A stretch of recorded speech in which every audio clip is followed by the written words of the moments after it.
وسلم اللهم صل على محمد يا ربي bagenda kunzikiriza batebana byeko n'olwekyo olw'ekiyama kiri mu bintu byetukkiriza bulamu bwe omuntu temukakangako kyatayagala kola kyayagala niwankubadde gwe twafiirwa omuntu ow'omugaso ennyo abaana abafu famire eno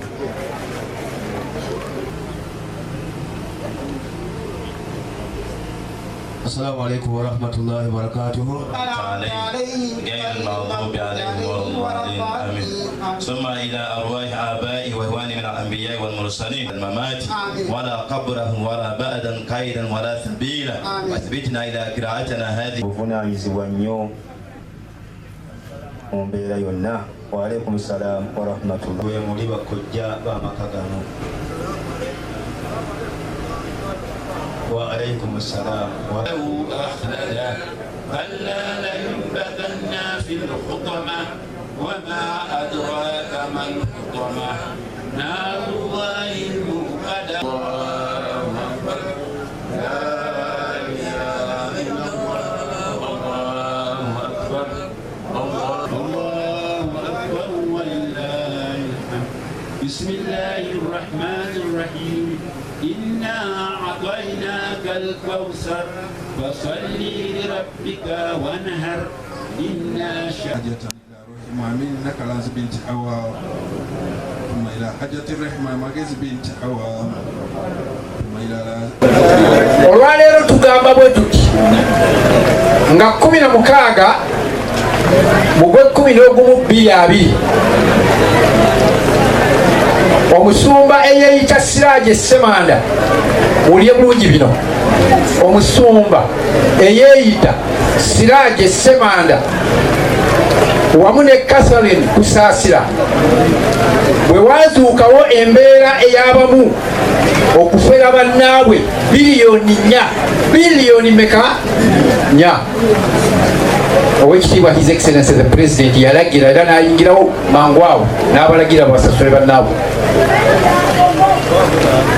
ng'abasiraamu awo naffe bwe tutunudde nga tusaba omukulembeze w'eggwanga mukwano gwo atuyingirirewo mu nsonga yaffe. Tewali kisibye buzibu mu busiraamu n'abasiraamu abali waggulu abasobola okutuukirira bakama baffe eggobe mu kibya.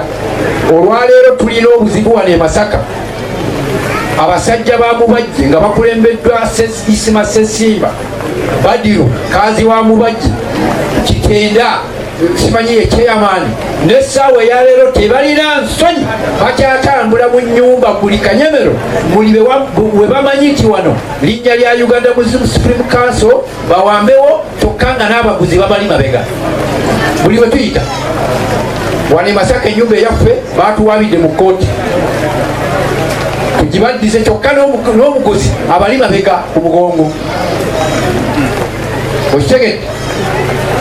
Bannaffe ensonga ezo tusaba Allah jalla jalaaluhu nammwe mubeere nga muzitegeera.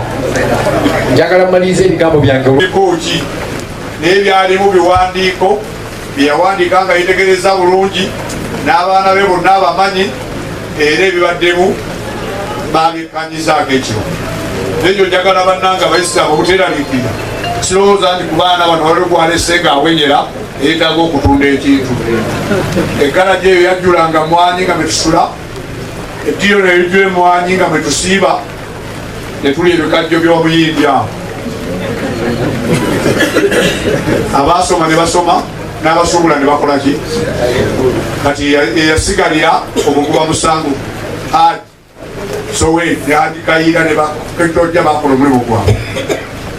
Njagadde kwebaza mukulu Mukiibi kyasabye kwongera okuuma wano amaka gano gasigale nga gagenda muki yagamba nti dabba ilaikum musenseddwa nnyo daul qawm endwadde z'abantu bedda mikabula abaaliwo nga temunnakola ki temunnabeerawo. N'agamba nti al asadu ensaalwa walbagdau n'obuki n'obukyayi omusajja asobola okukola naseeka ssente ng'ono disitulikali n'amuwona nange talina kyeri amukoze ki n'atuggola naggwamu naye ng'ekimumalamu kifo omusajja kyakola ki kyalimu n'atakimanya nti Allah yakikola ki ye yakimuoba naye muleka abantu beyagale kubanga ensi gyetulimu tujwangalamu ennaku ki ntono naye n'otuggubala n'awola n'amata g'onywa naye ng'okolerera omwana w'omuntu abamu mugenda n'enkuntana z'abafu gye twabateeka ne muteeka ku bafu eddagala ne mulangiriza emizimu gitambulye ku baana abo abamu bagaana okuwasa abamu bagaana okufumbibwa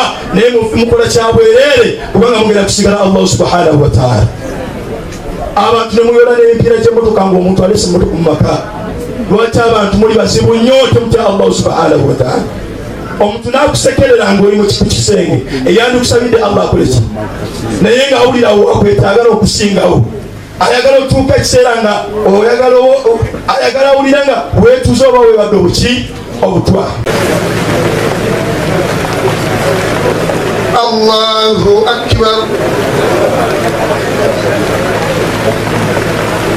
Allahu akbar.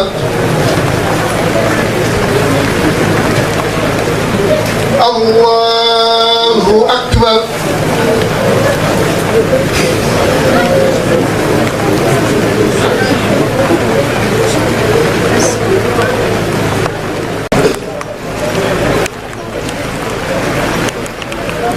Allahu akbar. Allahu akbar.